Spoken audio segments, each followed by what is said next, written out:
Lo que vais a ver a continuación es una entrevista a Luis Scola, una leyenda del baloncesto que después de retirarse ha decidido dedicarse al emprendimiento y a la inversión. Hemos viajado hasta Varese, Italia, para realizar una entrevista que tiene un primer bloque súper personal. He podido preguntar lo que he querido, incluyendo anécdotas con Yao Ming y mucho más. Y un segundo bloque con preguntas sobre emprendimiento, dinero e inversión de un deportista de la más alta élite que en alguna ocasión se paseó delante de los Lakers de Pau Gasol y Kobe Bryant. Espero que la disfrutéis tantísimo como yo, no solo por la persona que tenemos delante, sino por todo el valor que constantemente está aportando, tanto en la parte personal como en la parte de negocio. De las mejores entrevistas que he hecho hasta la fecha. Disfrutadla. Luisma, mil gracias por estar con nosotros hoy en el canal. Lo primero, y ya hace unos meses, pero te queríamos felicitar por el Mundial. No sé si cómo lo vivisteis, lo visteis. Lo viví como muy bien, contento, la verdad que lo disfruté mucho, como todos los argentinos, ¿no? Porque la verdad que fue una locura, no solo el Mundial en sí, sino como la gente lo vivió, cómo reaccionó, así que estuvo muy divertido. ¿Conocías aparte, entiendo, de los jugadores? No sé si pudiste hablar con conocerlos, algunos. o sea, los crucé a varios de ellos varias veces, no sé, en algunas partes del mundo, pero no es que tengo relación con ellos ni nada por el estilo. Ok, bueno, fue una locura, vimos en televisión auténticas barbaridades también, ¿no? Que también dicen un poco de cómo está la situación en Argentina, ¿no? Con muchas ganas como de celebrar cosas, efectivamente. Empezamos, si quieres, por el principio. Tu carrera deportiva empieza, lógicamente, en Argentina, después pegas un salto ya a España, en la parte del Baskonia, bueno, que en ese momento se llamaba Tau Cerámica, si no recuerdo mal. No, o sea, siempre se llamó Baskonia. Correcto. O sea, estaba sponsorizado por... Primero era Taurés. Cuando yo firmo con Baskonia se llamaba Taurés, pero enseguida yo firmo y me quedo un año más en Argentina. Exacto. Y después me voy 2 años a Gijón y en esos 3 años cambió el nombre y pasó de Taurés a Tau Cerámica. Y bueno, después fue cambiando de nombres. Qué bueno. Después NBA, después Asia, volvemos a Europa otra vez. ¿Tú sabías desde que eras joven, o sea, desde Argentina te estoy hablando, que ibas a jugar en la NBA? Saber no, pero eso era claramente lo que yo estaba obsesionado. En realidad, al principio estaba obsesionado con vivir del básquet. De chiquito entendí que los mejores jugadores eran profesionales. O sea, yo jugaba minibásquet y demás, veía a mi papá jugar. Mi papá era semiprofesional, trabajaba todo el día en un banco y después iba a jugar a la noche y demás. Y cuando empecé a entender que había diferentes tipos de jugadores de básquet, que estaban los jugadores como mi papá, que por ahí iban y jugaban, pero después trabajaban y demás, pero que a la vez había otros que vivían del básquet, rápidamente me di cuenta de que ahí estaba un poco todo, ¿no? El hecho de poder ser profesional, que te daba la oportunidad de poder hacer solamente eso, entrenar, jugar y demás, y que eso te permitía mejorar y llegar a lugares mejores y hacer mejores cosas. Entonces, inicialmente, mi primera obsesión era ser profesional y vivir y solamente jugar al básquet. Y después, bueno, eso fue mutando de ahí, primero era ser profesional, después era jugar en la selección y después era la NBA, jugar en Europa, después en la NBA fue mutando lo que terminaron siendo objetivos, ¿no? Pero todo empezó con eso de poder vivir del básquet. Qué pasada. ¿Recuerdas cómo fue tu primer partido de la NBA? O sea, ¿cómo fue tu llegada? Sí, llegué en el 2007 a Houston y el primer partido de la temporada fue en Los Ángeles, en el Staples. Que ahora no se llama más Staples, se llama Crypto Arena. Correcto, sí. Jugamos contra los Lakers y Lakers eran vigentes campeones, ¿no? ¿Eran vigentes campeones? No, era San Antonio el último campeón.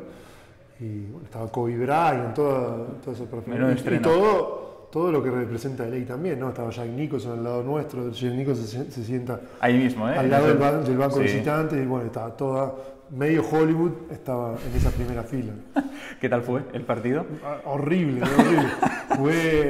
Yo me imaginaba tener un debut triunfal en NBA y hice, no sé, 0 puntos, 3 rebotes. Además, fue muy gracioso porque jugábamos ese día y esa noche mismo nos íbamos para Utah, jugábamos en Utah el otro día. Vale. Y terminó el partido, no sé exactamente, pero creo que hice 0 puntos, 3 rebotes en 9 minutos. Estadística plana. Ponele, ¿no? Sí, muy mal. Ponele, no me acuerdo exactamente, pero algo similar. Y estoy en el avión yendo para Utah a la madrugada, mirando la estadística, caído, como diciendo, esto empezó y terminó en el primer día. Y viene Yao Ming, que era mi compañero, Qué bueno. y mira la estadística, me sigue con el dedo la línea estadística mía y dice, mejor que yo, dice, mi primer partido hice 0 puntos, un rebote. Un rebote contra 3, qué bueno. Así que bueno, me hizo sentir mejor. Qué bueno, también maduro de mente al ver, muy bien, Yao.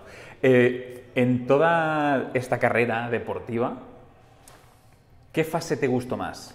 No. ¿La NBA, jugar con la selección, Europa? No, o sea, la que me gustó más claramente la NBA porque es el mejor lugar que hay para jugar al básquet profesionalmente, no hay ninguna duda de eso, pero además con una diferencia muy grande a nivel estructura, a nivel todo, los sueldos, las canchas, o sea, no hay una variable en la cual la NBA salga perdiendo. Por ahí el fanatismo, ¿no? Por ahí estos partidos de Euroliga que se ven de la Estrella Roja o del Partizan, que tienen este fanatismo tan marcado, por ahí es el único momento en el que uno por ahí dice que... Pero en el resto no hay nada en donde uno pueda ni siquiera asemejarse a lo que es la NBA, por ende es el lugar claramente donde uno mejor se encuentra como jugador de básquet. ¿Cómo tiene que ser gestionar el ego de una plantilla, ¿no? De uno de los mejores equipos del mundo con los mejores jugadores del mundo? No, mira, esta pregunta es una pregunta muy común que siempre que la gente habla. La gente, a mi forma de ver, malinterpreta el perfil alto de un deportista profesional famoso con problemas de ego. Yo tuve la oportunidad de estar en un montón de equipos con un montón de gente, muchos de ellos con perfiles muy altos y con egos muy altos. Y tuve la oportunidad también de estar en entornos que no tenían nada que ver con el deporte y curiosamente he encontrado mucho más difícil manejar los egos en entornos más chiquitos. Más chiquitos, ¿eh? Como puede ser una oficina local de un club de básquet en Italia, que en un equipo. Vos tenés equipos de básquet en donde superestrellas pasan a ser titulares, a ser suplentes, o que se los corta, o que pasan a no jugar, y no pasa absolutamente nada.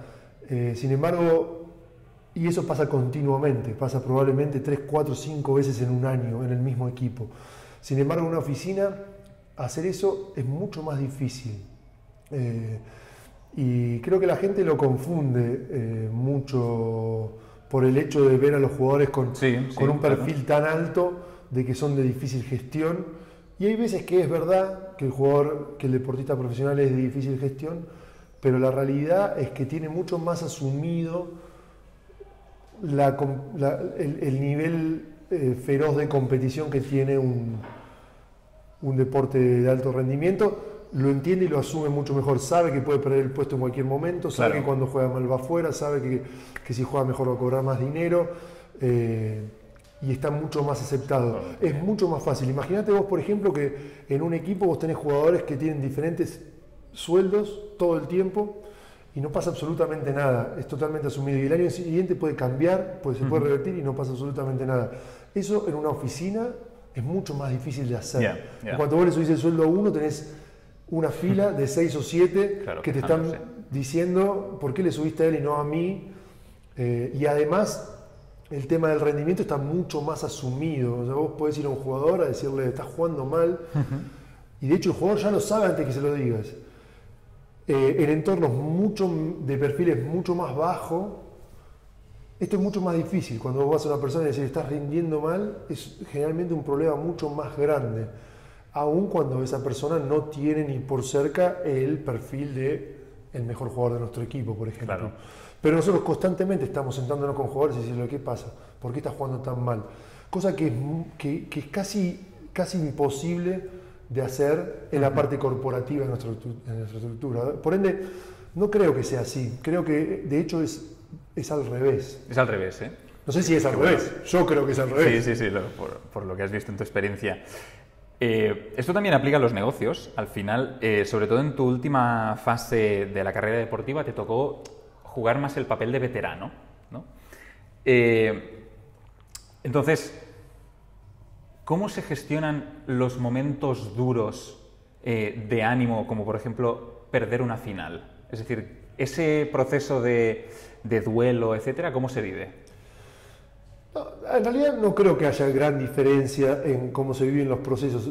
En realidad, mejor dicho, sí que hay una gran diferencia, pero a mi forma de ver es solo una, que es la velocidad con la que pasan las cosas.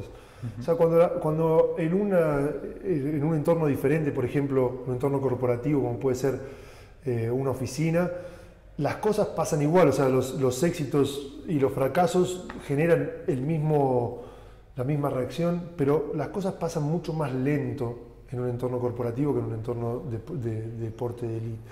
¿No? Vos podés, de hecho, hay muchas veces que un equipo está increíblemente bien y después de repente pierde 3 partidos seguidos y está muy mal. Exacto. Y ese cambio pasa en el transcurso por ahí de 3 semanas o de un mes. Y eso en otros lugares no pasa de esa manera. Pasa lo mismo, pero en el transcurso por ahí de 3 años. La diferencia está en la velocidad con la que pasan las cosas. Pero el impacto es similar, solamente que es más intenso. Todo en lo que es una carrera de deportista profesional, todo es más veloz, es más intenso, es como más rápido. Y de hecho es una de las cosas más difíciles que tenemos nosotros los que fuimos deportistas en esta transición a otros roles o a ningún rol. Es una de las cosas más difíciles de gestionar, ¿no? Todo parece que va en cámara lenta, parece que nunca pasa nada, ¿no? Parece que nunca pasa nada. El otro día lo hablábamos acá, teníamos una reunión y lo hablábamos. Por ejemplo, cuando vos estás en un equipo y tenés un problema, que hay muchos todo el tiempo, 2 jugadores se pelearon, uno perdió el puesto, no sé, algún problema, vos lo identificás y decís, bueno, tenemos este problema, vamos a hablarlo. Es ahora, en 15 minutos, claro. Termina el entrenamiento, nos juntamos y ya. Cuando vos tenés un problema en la oficina, por ahí llamás a esta persona y te dice, sí, bueno, nos vemos el 15 de mayo. Y vos decís, ¿qué hacemos de acá hasta el 15 de mayo? Faltan 4 semanas. Pero hay otro ritmo. En el deporte, o sea, es imposible. En 4 semanas terminó la temporada, claro. En 4 semanas descendiste, en 4 semanas saliste campeón. O sea, el ambiente en 4 semanas puede ser completamente opuesto, para bien o para mal. O sea, no sabemos cómo va a estar, pero sabemos que va a ser totalmente distinto. Esa velocidad es algo muy marcado, una diferencia muy marcada entre todo lo que es el deporte profesional y otras cosas. ¿Recuerdas el momento más duro de tu carrera? No, hoy a la distancia veo mi carrera de una manera en donde como que extirpé todas las cosas negativas y me quedo, porque es un recuerdo, y me quedo con las cosas positivas. Y lo hago de esa manera porque no, o sea, uno tiene a idealizar el pasado y hay veces que te genera la falsa sensación de querer volver a algo. Bueno, en este caso en particular es imposible volver, sí. No puedo volver a ser deportista profesional. Claro. Entonces me puedo dar el lujo tranquilamente de sacarle todas las cosas negativas a lo que es el recuerdo de mi carrera y centrarme en todo toda la parte buena, ¿no? En todo lo bueno que hubo en estos 25 años, no sé cuántos fueron. Y lo hago de esa manera. Tuve muchos momentos malos, es imposible tener una carrera de 20 y tantos años y no tener momentos malos. Tuve de los malos más o menos y los muy malos, pero son todos parte de un proceso, son claro. Todos parte de un viaje que no sé hasta qué punto uno puede sacarle lo malo y dejar lo bueno. Van todos juntos, ¿no? Las cosas malas después te van llevando a cosas buenas que después a su vez te vuelven a bajar a la tierra y va generando toda una línea de tiempo que va creando lo que es tu carrera. No hay algo... No creo que son parte de todo el proceso. Hay algo que también aplica, nos están viendo, sobre todo en el canal, pues gente del mundo de la inversión y tal, y emprendedores, muchos emprendedores que están empezando con sus negocios y tienen esa presión de tener que hacerlo bien, ¿vale? Porque tienen gente a cargo y tal. En vuestro caso, los deportistas de élite también recibís muchísima presión, tener que jugar bien, tener que anotar, tener que, ¿no?, rendir correctamente. ¿Cómo gestionas esa presión? Mira, bueno, primero te hago una pequeña declaración. Cuando hablo, hay otros roles que tienen esta velocidad, ¿no? Sí. Ya no es que solamente es el deportista, ¿no? Hay otros que también, no sé, que yo... un cirujano, por supuesto, sí. Los corredores de bolsa, estos que están en Wall Street, los day traders, o sea, es decir, hay otros roles también que tienen esta velocidad, no es solamente jugar al básquet. Pero bueno, nada, para generalizar un poco, ¿no? Sí. La respuesta. Con respecto a la presión, a mi forma de ver es muy fácil, ¿no? A ver, no es muy fácil lidiar con la presión, existe, no es que vos, estos jugadores que juegan bien los partidos difíciles o que tienen carreras en las que parece que nunca fallan y demás, no es que no tienen presión, no es que no la pasen mal, no es que no les genera algo estar en un estadio de 20.000 personas o que lo estén pasando por televisión a no sé cuántos países, todo eso existe, es obvio, pero al final vos querés ser un jugador de básquet y querés llegar a jugar en la NBA, querés salir campeón, querés el MVP, querés jugar el All-Star. Nada de eso pasa sin presión, nada de eso pasa sin público, Claro, nada de eso pasa sin televisión. Entonces, si vos no podés lidiar con eso, ya está, tu sueño, tu camino ya se murió antes de nacer. Claro. A mi forma de ver, vos tenés que un poco intentar revertir ese proceso. Si vos estás en un lugar y no hay presión, y jugaste mal y nadie se enoja, y Entonces tienes un problema. Sí, ahí sí, es donde sí, no sí. querés estar. Claro. Ahí es donde no querés estar. Entonces, el amigarte con eso y empezar a intentar o generar comodidad en esa incomodidad, está la clave. Vos vas a estar en ese lugar, va a ser incómodo, vas a estar en un lugar en donde los hinchas del otro equipo te van a querer desconcentrar, los hinchas de tu equipo van a estar enojados cada vez que juegas mal, van a querer que juegues bien todas las veces, tus compañeros, tus entrenadores. Va a haber un montón de cosas que son incómodas, que son incluso hasta desagradables. Vas a tener un compañero que te quiere sacar el puesto, el que está en el otro equipo quiere el lugar donde vos estás, a la vez vos estás buscando el lugar del que está arriba tuyo. Claro. Un montón de cosas que van pasando alrededor tuyo que no son necesariamente agradables. Y al final del día, la gente que logra sentirse cómoda en esa incomodidad es la que puede llegar a lugares en donde otros no llegan. El que dice, sufro la presión, y bueno, es un problema, porque todos los lugares donde queremos estar como deportista profesional Conllevan. va a haber presión. No Claro. existe el lugar en donde vos tenés el sueldo que estás buscando, Exacto. sin las cosas malas, viene todo junto. Entonces, es lo primero que tenés que hacer. No solo lo que es la presión, también, por ejemplo, el desconfort físico, que te duele el cuerpo, es una cosa muy marcada del deportista. Vos empezás con 14, 15 años, jugás bien, pero después te empiezan a agarrar y a llevar a lugares en donde vos vas subiendo el nivel y donde Claro. empezás a entrenar mal, empezás a competir más, empezás a tener rivales mejores, compañeros mejores, son más fuertes, son más altos, corren más, entrenan más, los entrenadores te exigen más, el partido te exige más, y empieza a generar un desconfort físico que no todo el mundo Ya, acepta y, claro, y lo abraza. Claro. El problema es que no se va nunca. Una de las cosas más desagradables, podría decirte, o que más incómodas me hizo sentir, es una vez retirado, un mes, 2 meses después de retirado, no tener dolores. Fue una cosa incomodísima para mí. Me sentía muy raro al respecto, de levantarme a la mañana y no sentir dolores, ir al baño y no tener dolores. O sea, algo raro está pasando acá.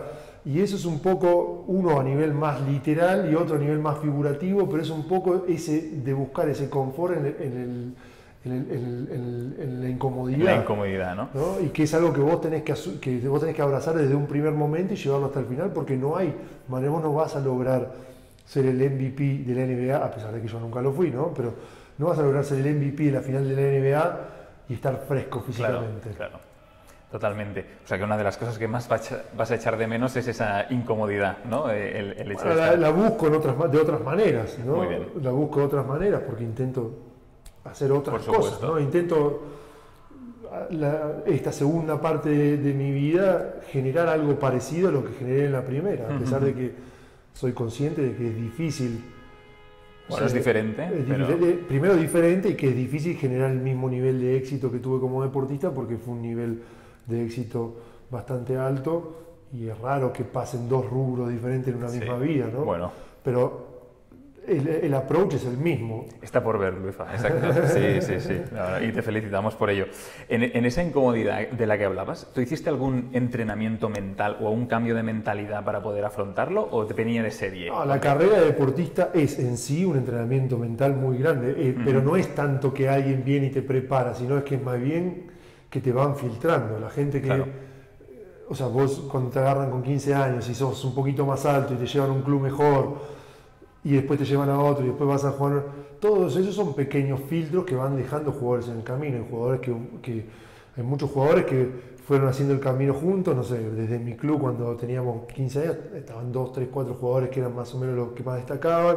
Bueno, algunos se fueron quedando y después se juntaron otros que eran de las selecciones el sistema te va filtrando, sí, sí, sí, y van quedando los que están más preparados, y a la misma vez que te va filtrando te va preparando para lo próximo que viene, ¿no? Porque vas subiendo ese nivel de exigencia mental y físico, y al pasar ese nivel te vas al siguiente, y es un poco un entrenamiento en sí, ¿no? Pero en particular no, de hecho lo hago mucho más ahora que antes. ¿Ah, sí? Sí, lo hago mucho más ahora y tiene lógica también el hecho de hacerlo ahora, porque este cambio es menos natural. Claro.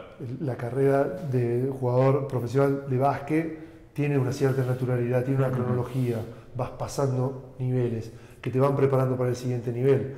El empezar de cero en otro rubro, o te está saltando todo el camino exacto tradicional que tiene una persona para ser el CEO de una compañía. Y bueno, en ese sentido a mí me sirve todo este tipo de ayuda. Son otros retos, sin duda. Sí, sí. Hay un momento en tu carrera, claro, al final el estar fuera de casa tantísimo tiempo, como que sientes el desarraigue ese, sí. Y hay un momento de la carrera un poco polémico en el que comentas que no te sientes tan argentino, ¿no? Pero no por Argentina, sino por otros motivos. No, en realidad yo no dije nunca eso. Yo lo que digo, en realidad es un poco eso, pero es como que me siento de todos lados. Claro. ¿no? Como que... Por ejemplo, yo voy a Argentina y extraño Italia. Claro. Y estoy acá en Italia y extraño Argentina, y extraño Estados Unidos, y extraño España. O sea, hay cosas que fui a los lugares que me tocó vivir y obviamente elegí vivir en Italia porque creo que en el balance es donde más cómodo me siento, donde mejor estoy. Pero podría vivir en España, podría vivir en Argentina, podría vivir en China, podría vivir en Estados Unidos, en Canadá, que son lugares donde estuve y me gustó. A eso me refería con la respuesta. Claro. Hay una esencia nuestra, que es lo que somos, vos sos español, yo soy argentino, que no va a cambiar nunca. Eso es. Pero es como que uno se va abriendo y que de eso queda esa esencia. Total. No más, pero uno se convierte un poco en ciudadano del mundo. A eso más me refería. No, dicho así, es como que no me siento argentino, que es un poco como... Bueno, fueron los titulares. Claro, te cogen... Sí. Pero es un poco más agresivo y creo que no representa lo que estoy tratando de decir. Estoy de acuerdo. Yo te entiendo perfectamente, además llevo mucho tiempo fuera de casa y al final te sientes eso. Ciudadano. Y también pasa dentro de tu mismo país, ¿no? Sí, no, por supuesto. Sos de Madrid, te vas a Barcelona. Exacto. También pasa esa misma sensación. Es decir, al final, ¿qué es tu país? Es tu barrio, tu casa, tu familia. O sea, son construcciones sociales al final. Exactamente. O sea que, Cuando vos la cambiás, no importa que estés dentro del mismo pasaporte. Es el mismo impacto. Correcto. ¿Recuerdas cuál fue el logro o el trofeo que más ilusión te hizo en tu carrera deportiva? Sí, ser el abanderado de los Juegos Olímpicos. Abanderado, ¿eh? ¿Por qué? ¿Por qué te hizo tanta ilusión? Porque me parece que el Juego Olímpico traspasa la barrera del básquet claramente, pero además del deporte. Es un evento cultural, social, histórico, que representa mucho más que el deporte, representa mucho más que, obviamente, traspasa el básquet, traspasa Argentina, traspasa el deporte, y bueno, el hecho de poder estar como cabeza de esa delegación, que no es solamente básquet, todo el deporte de nuestro país, en un evento tan importante, me parece que es el logro más importante que... Total. Felicidades. ¿Cuál es el factor que consideras determinante para convertirte en un deportista de élite? Hay muchos, es difícil poner uno solo, pero creo que la capacidad de trabajo es el que no puede faltar. Después, bueno, hay un montón que talento, por ejemplo en el básquet, la altura, Exacto. la capacidad atlética y demás. Pero si no trabajas es muy difícil. E incluso trabajando claramente no es suficiente. Pero me parece que si tuviera que simplificarlo en uno sería ese. Trabajo, ¿eh? Sí, trabajo. ¿Cuál ha sido el...? Trabajo a un nivel que no... O sea, cuando hablamos de trabajar mucho, no es para todos iguales de trabajar mucho. Claro. Ahí hablo de un nivel de trabajo alto de verdad. Altísimo rendimiento, por supuesto. ¿Cuál recuerdas que fuera el jugador contra el que más sufrías? Cuando jugabas contra él, al que decías, hostia. Cuando llegué a la NBA estaba Dirk Nowitzki a un punto muy alto. Era era un mal día. De hecho, era uno de los jugadores que miraba cuando empezaba el año, miraba. Además jugábamos 4 veces contra ellos. Después estaba Tim Duncan, pero ya era un poco menos en esa época. ¿Sí? Un poco menos. Menos que Dirk. Sí, tiene 3 años más Tim que Dirk. Era un poco más fácil. Y después había diferentes épocas para diferentes jugadores. Un momento de Pau que estaba muy difícil, un momento que Carlos Boozer estaba muy difícil, estaba Antoine Jamison. Había 4 o 5 jugadores que de acuerdo al momento estaban más difíciles que otros, pero Dirk hasta casi el final era una pesadilla. Sí. ¿Dirk consideras que era trabajo o más talento? Bueno, no estuve con él nunca, ¿no? Pero sé que es una máquina de trabajar. Pero no, la verdad que no conozco su intimidad de cómo es día a día. Pero era una verdadera pesadilla.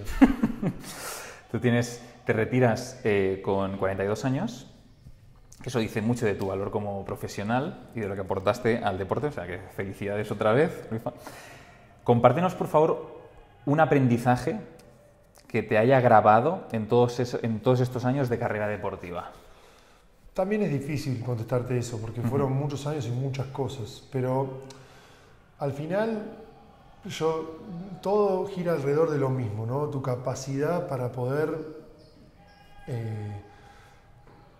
trabajar lo que hay que trabajar para hacer cosas que otra gente no puede hacer. Porque, no sé, podemos hablar de jugar en la NBA, podemos hablar de hacer un proyecto top, de tener uno de los mejores restaurantes de Italia, o sea, cualquier cosa que uno quiera hacer que realmente tenga valor, todos tienen una cosa en común, son difíciles. Claro. Si fueran fáciles, lo haría todo el mundo, ¿no? Generar sostenibilidad económica, bienestar económico. Todas estas cosas son difíciles de hacer. Esa es la cosa que todas tienen en común.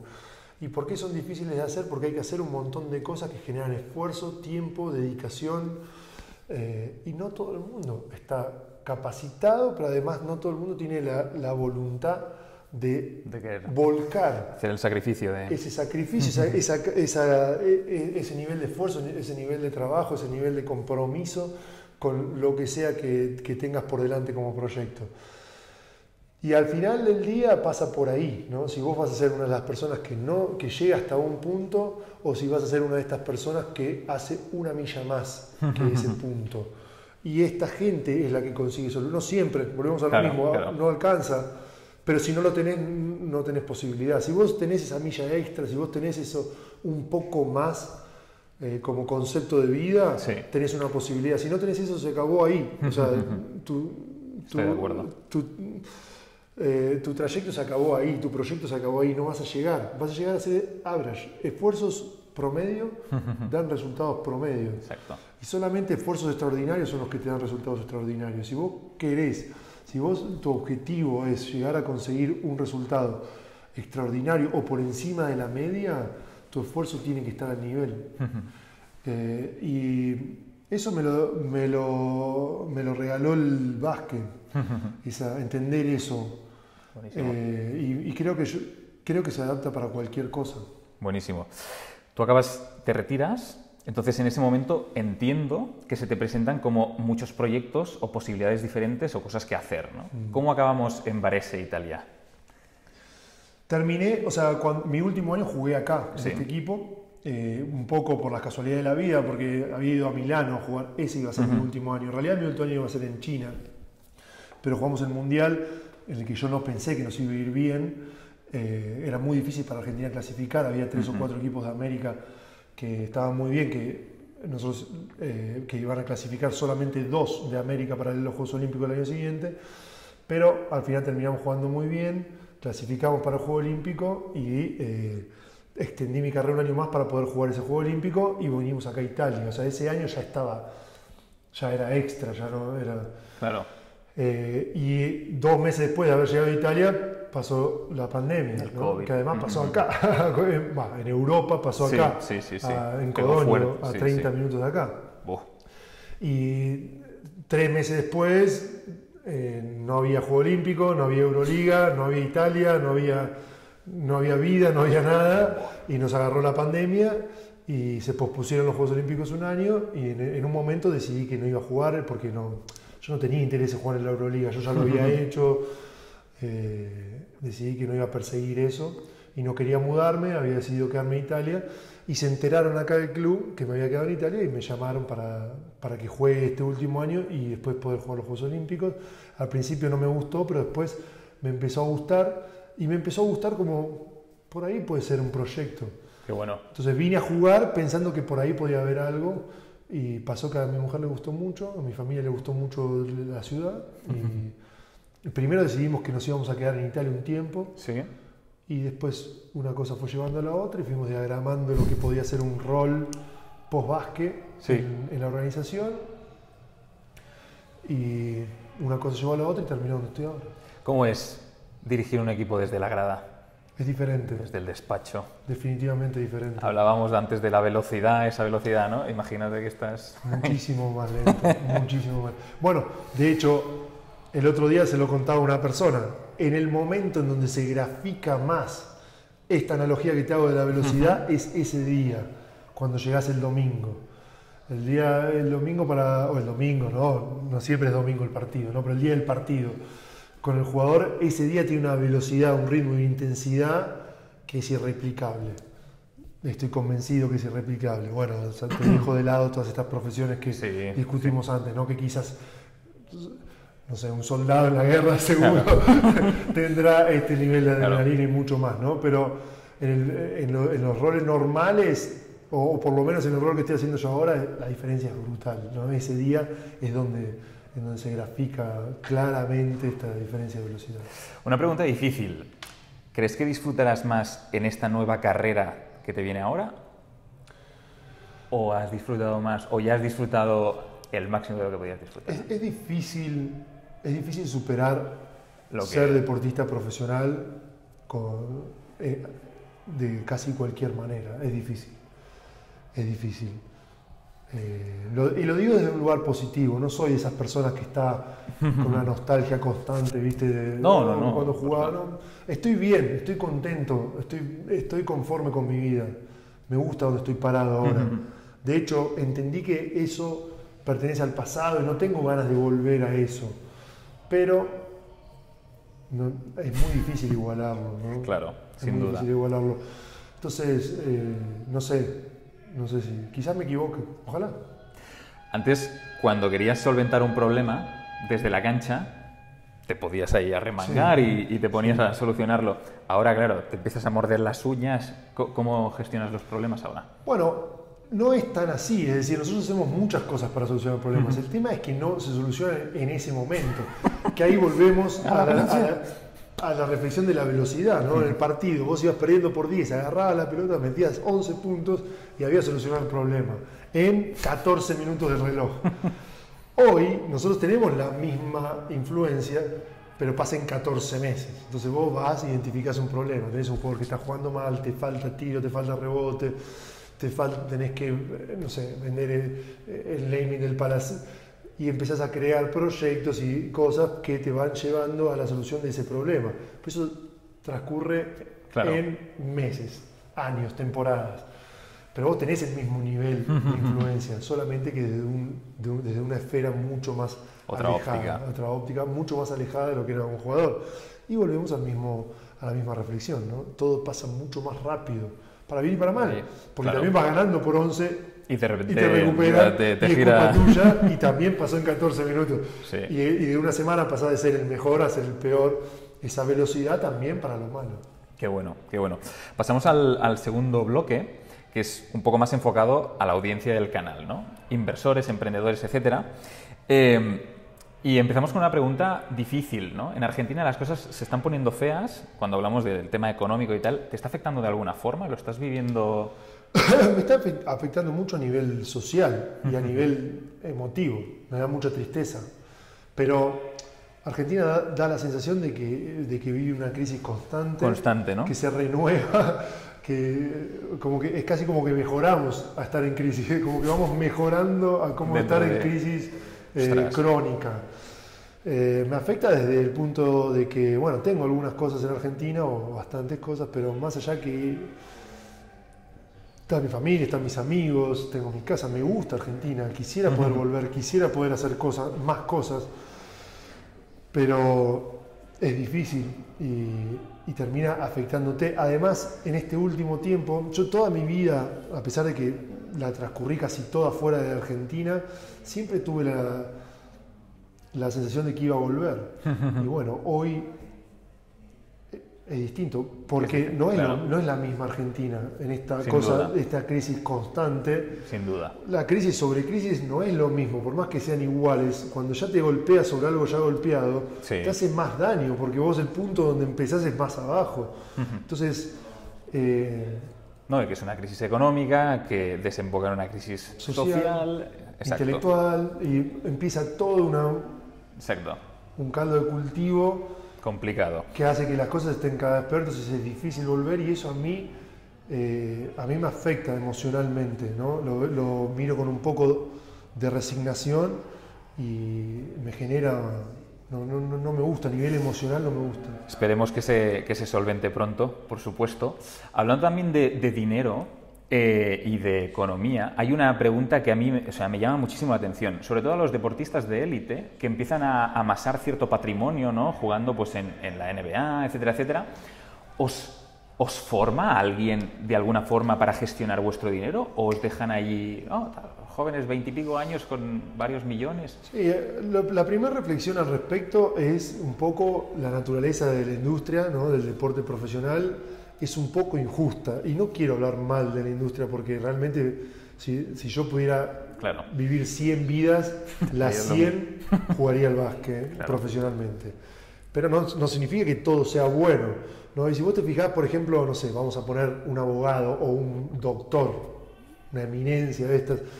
Cuando ellos tenían 16, 17 años, seguramente no sabían nada de medicina, seguramente eran inmaduros, seguramente cometían un montón de errores, saldrían de noche, se emborracharían, se pelearían con sus novias, se pelearían en un bar a las 4 de la mañana, y después se van educando, y van a la secundaria, y van a la universidad, y empiezan...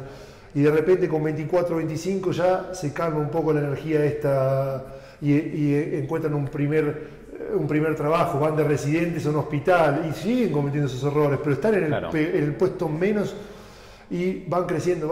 Cuando llegan a ser cirujano, eminencia, que van a hablar tienen 50 años, hijos, familia, pasar económico, y en ese momento donde vos más preparado estás, donde el camino te preparó para eso, donde vos estás al punto máximo de tu juego, de tu nivel, te ponen el foco, ¿no? Te ponen a la luz para poder hablar, para poder tener los roles más importantes, para poder tener la responsabilidad más importante, para poder tener el dinero, para poder tener la familia. Ese es el camino natural. Y esa gente que hace las cosas bien, porque está preparada para hacer las cosas bien. Cuando vos hablas de un deportista de alto rendimiento, lo invertís. O sea, todas esas cosas, la fama, el éxito, el foco, la responsabilidad, el dinero, te llegan a los 20, a los 19, a los 21. ¿Y qué haces? Lo mismo que el doctor, lo mismo que el abogado, solamente que no se enteró nadie, pero acá se entera todo el mundo. A ese mismo deportista lo ves con 50 y es un señor, vivió en 7 países, lo ves y vos decís... Mirá cómo madura, bueno, pero ya no tiene nada de todo eso, ya no tiene el foco, ya no tiene la luz, ya no tiene la cámara, ya no tiene el dinero, ya no tiene nada de eso, porque el camino está invertido. Vuelvo a decirte lo mismo, no es para criticar la industria, es simplemente como es, no se puede cambiar, pero es un poco injusto. Y al respecto, la NBA, que es donde me tocó estar a mí, sé que hay otros otras ligas que hacen cosas también, Sí, ¿no? Pero sí, la NBA, sí. que es donde me tocó estar a mí, es increíble en cuanto a la cantidad de dinero y esfuerzo que pone en educar Sí. a sus atletas Qué bueno. de cómo hacer. Pero es difícil, porque vos tenés que ir a un chico de 19, 20, 21, 22 años a explicarle de cosas que va a necesitar dentro de 15 años. Claro. Y esta persona está jugando, está en la cima del mundo, está ganando. O sea, es muy difícil que esa persona en ese momento entienda que lo va a necesitar dentro de 15, 20 años. Entonces es un desafío importante. A pesar del trabajo que está haciendo la NBA, que es increíble, es difícil, es un problema de difícil solución y no siempre tiene buenos resultados, pero sí que hay muchas herramientas para poder... ¿Hay alguna inversión, por ejemplo, en Estados Unidos? He escuchado algunos casos de jugadores como pues, Shaquille O'Neal, etcétera, etcétera, que sí que invertían de forma activa, por ejemplo, en inmuebles. ¿Hay alguna inversión dentro de tu círculo de ahí de la NBA que se invirtiera en algo concreto o no tienes constancia? No, yo no creo que la inversión inmobiliaria en jugadores NBA es una buena inversión. ¿Por qué? Porque son inversiones a largo plazo que son bastante conservadoras y para la dinámica de... Claro. O sea, es decir, no es que vos vas a estar inyectando cash a tus cuentas por los próximos 30 años. Exacto. Como un doctor, para pasar el mismo ejemplo. Claro.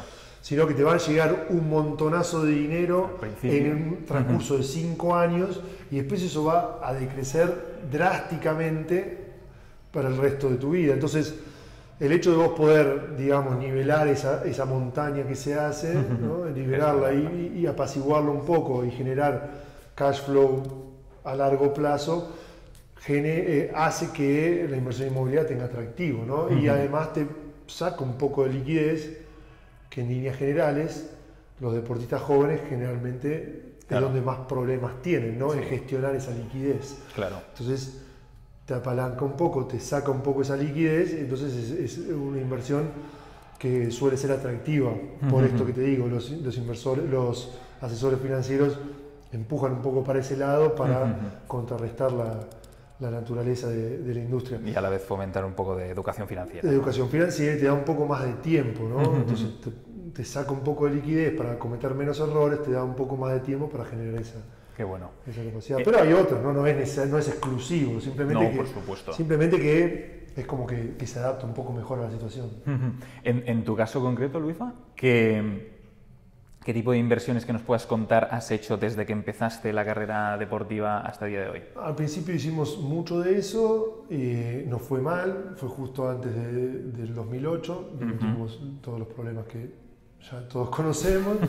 Después me fui más para portfolios más tradicionales, típicos americanos, que además vienen bien porque uno en general no quiere estar dedicándole mucho tiempo cuando está jugando, y ahora ya que al final de mi carrera tenía un poco más de tiempo y bueno, ahora que tengo me retiré, entonces podía dedicarle más tiempo, empecé a buscar cosas, yo las llamo un poco más divertidas, ¿no? Todo lo que es startup, todo lo que son proyectos un poco menos tradicionales, como por ejemplo esto que estamos haciendo acá en Paracanestro Varese, ¿no? Cosas que salen un poco de lo normal y que en líneas generales casi ningún asesor financiero te recomienda, por supuesto. Se agarra la cabeza cada vez que venís con un riesgo. Pero son un poco más divertidas, que te generan un poco más de satisfacción, sobre todo cuando van bien. Buenísimo, hablemos precisamente de una de esas oportunidades, que es Rental, ¿no? ¿Cómo sale esa oportunidad de inversión, esa asociación? Bueno, en este cambio un poco de dirección, una vez post retiro y en esta búsqueda de la segunda parte de mi vida, empezamos a hacer algunas cosas. Me asocié con el que había sido compañero mío y que durante mucho tiempo no nos habíamos visto, John, y empezamos a generar un par de proyectos, y en esos proyectos nos juntamos con diferentes compañías y hablando, conociendo gente y demás, caí en Rental como posible cliente. Me gustó, estaba buscando alguna cosa que haga algo parecido a eso, y caí en la plataforma como un posible cliente. Y después me enteré de que estaba Eric, que era un ex jugador como yo, y había mucha gente que nos conocíamos en común y empezamos a charlar y terminó en lo que estamos haciendo ahora. Qué bueno. ¿Qué rol tienes exactamente hoy? Embajador y socio. ¿Qué significa embajador? Nada, significa un poco tratar de llevar un poco la voz a gente que tenga interés en esto, ¿no? De contar cuál fue mi experiencia, de contar un poco por qué me siento identificado con las cosas que hacen, por qué hay cierta sinergia entre lo que hacen en rental y lo que hago yo o lo que hacemos nosotros en otros rubros, y por qué los valores que al final están muy relacionados con esos que son típicos del deporte, porque esos valores son importantes para Eric, para mí y para un montón de personas que los buscan constantemente, ¿no? El deporte tiene esos valores, Exacto. tiene esas cosas que generan mucho atractivo Sin duda. en otros rubros. Y bueno, eso es un punto de sinergia muy grande. ¿Qué criterios seguís para invertir en este tipo de empresas innovadoras? Hablabas de esos valores, ¿hay algo más?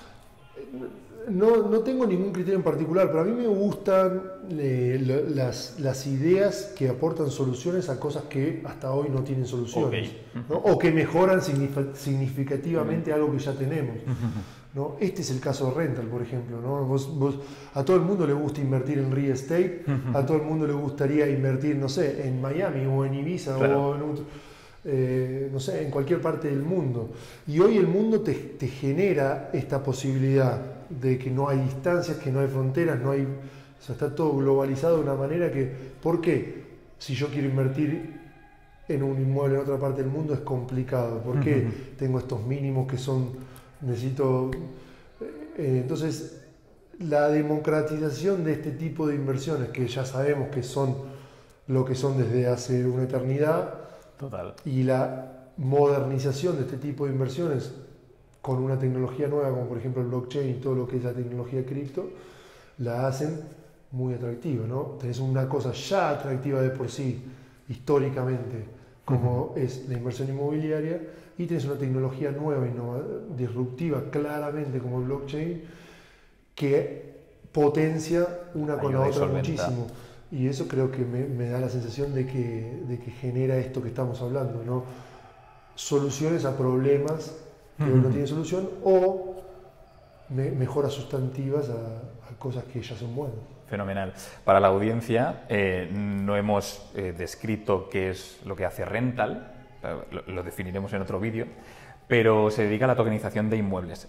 En tu caso, ¿estabas familiarizado con el término de la tokenización? Estaba familiarizado con la tokenización y con el concepto de tokenizar cosas, ¿no? O proyectos y demás, pero no lo había visto a nivel real estate. A nivel real estate, muy bien. Pero tiene un montón de ventajas en el sentido de que, por ejemplo, no democratiza la inversión, es decir, vos podés entrar con 100 euros, cosa que era imposible en el real estate. Sin duda. Sin esta tecnología. Y la distancia, ¿no? La distancia también, que te permite invertir en cualquier parte. ¿Crees que la gente está preparada para adoptar ese tipo de tecnología? Es posible que no todavía, y es posible que la tecnología, bueno, en esto creo que más o menos estamos todos de acuerdo, que la tecnología no termina donde está hoy. Esto va a evolucionar muchísimo y ni siquiera sabemos para dónde ni cómo. Entonces, ¿cómo va a terminar este tipo de cosas? No lo sabemos. Pero hay una clara dirección de modernización de las cosas que está pasando. Blockchain en el centro, cripto en el centro, AI ahora, que están un poco cambiando las reglas de juego y que está yendo más rápido que la gente, ¿no? Sí, está sí, claro, sí, ¿no? La gente no sabe cómo usar AI, mucha gente no sabe cómo usar cripto. Ha explotado. Va más rápido que la gente, va más rápido que los sistemas de capacitación que tenemos. Entonces, la respuesta es probablemente no, probablemente la gente todavía no esté preparada. pero creo que toda la gente está preparada para ir en una dirección. O sea, ya todos estamos de acuerdo que, ok, no va a ser así. Nosotros no vamos a ir al cajero de un banco a depositar. Hay un montón de cosas que ya sabemos que no van a ser así. Por ahí no sabemos cómo van a ser, pero sabemos que va para otro lado, sabemos que va a ser muy diferente a lo que era hace 10 años. Entonces, ya, aunque más no sea por el ejercicio de modernizarte, ya tiene un valor, ¿no? Ya tiene esa cosa de abrir un poco la cabeza y decir, ok, vamos a ver cómo se puede hacer esto mejor, porque hay formas ya hoy mejores, pero va a haber muchas más en el futuro. Total. Hablamos de que va más rápido que la gente, esto lleva también a la especulación, ¿no? La tokenización se asocia mucho a la parte cripto, a la parte especulativa. ¿Qué opinas o qué opinión te merece la especulación? Yo no soy experto, ¿no? Pero mi manera de pensar es que al final del día el proyecto tiene que aportar valor. Tiene que aportar valor, solucionar un problema, modernizar algo, mejorar algo. Tiene que mejorar lo que ya había, ¿no? Y todo el tema de la especulación también existe en el stock market. Claro, también claro. O sea, la especulación existe y seguirá existiendo. Y seguirá existiendo en muchísimos rubros. Muchísimas fortunas se construyeron alrededor de la especulación, del timing. Pedirle al blockchain que elimine la especulación es injusto. Correcto. A la misma vez de que es muy probable de que si alguien puede eliminarlo, sea alguien mucho más moderno tecnológicamente hablando que un sistema más analógico. O sea, es decir, tiene muchas más posibilidades que la inteligencia artificial, que el blockchain, que el cripto, solucionen el problema de especulación antes que el sistema tradicional. Con lo cual no aporta problema. Después podemos discutir si aporta valor, si mejora, pero no aporta problema. Al final del día, si el proyecto te aporta valor, mejora lo que ya tenemos, irá bien. Son los que van a ir para adelante, y al final va a haber una limpieza que está claro, y en esa limpieza caerá un montón de gente y prosperará un montón de gente, de la misma manera que sucedió en un montón de otras industrias a lo largo de toda la historia. Para ti, Luifa, ¿qué caracteriza a un inversor de éxito? Es difícil, pero yo creo que la seriedad y la dedicación son cosas que al final se reflejan. El saber en qué estás invirtiendo, conocer el... Exacto, en ponerle horas, ¿no? Ponerle esfuerzo a lo que estás haciendo. O sea, ¿qué quieres hacer? ¿Qué buscas con esto? Al final eso te minimiza las posibilidades de que te vaya mal, y me da la sensación de que esas pueden ser valores que uno quiere tener como inversor. Buenísimo. ¿Qué objetivos tienes ahora para 2023 y más allá? Mi objetivo para 2023 es poder generar, bueno, ya lo generamos, ¿no? Un proyecto interesante relacionado al deporte, como es este que tenemos acá en Paracanestro Varese, y llevarlo al siguiente nivel, ¿no? Que es la estabilidad económica para conseguir la famosa, o lo que nosotros llamamos la sostenibilidad, ¿no? De generar un proyecto que pueda perdurar en el tiempo saludablemente, orgánicamente. Después podemos discutir y ver cómo lo hacemos crecer, cómo lo llevamos al siguiente nivel, pero dentro de esa sostenibilidad. Ese es mi objetivo para el 2023. Buenísimo. Siempre acabamos con la misma pregunta, y es ¿qué referente has tenido que nos puedas compartir? ¿Referente, digamos, tangible? Sí. O... Bueno, no, el que te apetezca, sí. Elon Musk. Elon Musk. Sí. ¿Por qué? Porque me parece una persona imprescindible del mundo, es una persona que claramente disruptiva, y que tuvo la oportunidad de irse a una isla de las Maldivas a tomar margaritas, y no lo hizo, y apostó todo lo que había ganado, que ya era increíble, y lo apostó de vuelta. Y lo volvió a hacer, y después lo volvió a apostar, y después lo volvió a hacer, y ahora lo vuelve a apostar otra vez todo arriba de la mesa. Y tenemos un tipo que termina creando 5 unicornios, pero no unicornios únicos del mundo, que además de generar muchísimo dinero, cambian para siempre la manera de la que entendemos el mundo, en rubros totalmente distintos, ¿no? En PayPal, en Tesla, en SpaceX, en Twitter. O sea, una barbaridad. ¿Cuáles son las posibilidades de que una persona sea... Es como, es lo mismo que yo te diga, que yo juego en la NBA y después juego en la Champions League y después juego en la NFL y después juego en la... ¿Entendés lo que te digo? O sea, ese nivel es admirable. De grandeza estamos hablando, ¿no? Un Da Vinci, ¿no? Que dice mucha gente, al final es una cosa realmente increíble, y la manera en la que el tipo hizo todo lo que hizo, ¿no? Tiene una idea, la ejecuta, la automatiza, la vende y se va a la siguiente idea. Y repetirlo 4 o 5 veces. Es una barbaridad, es una animalada. Luisfa, mil gracias, te deseamos lo mejor para esta nueva carrera y esperamos verte pronto. Igualmente.